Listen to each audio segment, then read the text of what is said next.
Hi, and thanks for logging on to the Daily DVAR Halacha. And here's a brand new halacha for you, and it's for Tuesday, 24th day of January, 26th day of Teves. Here we go. Today we're starting a small unit on the idea of learning Torah at your meals.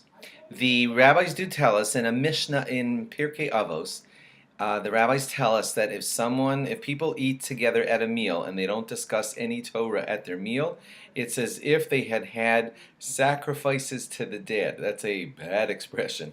That means the stuff that was going on at that meal was like almost idolatrous because you didn't involve any of your meal, you didn't involve Torah in your meal, and that was just improper.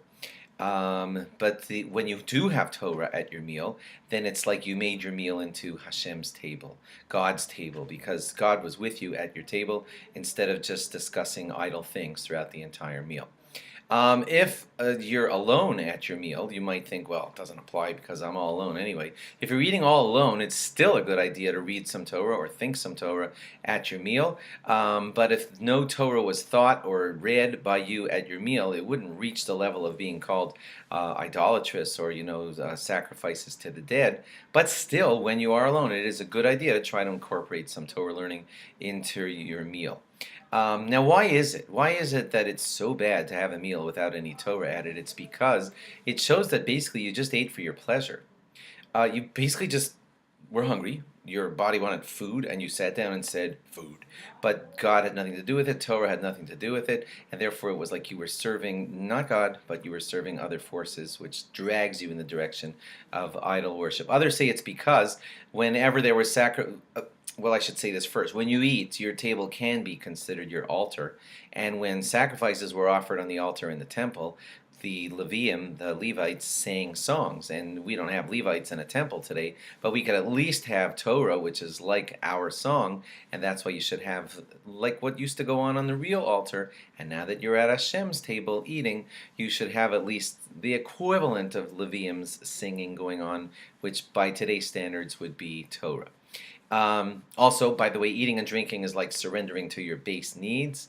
And if you would just surrender to your base needs and say, steak, give me some. So, you're being dragged down in a lowly fashion.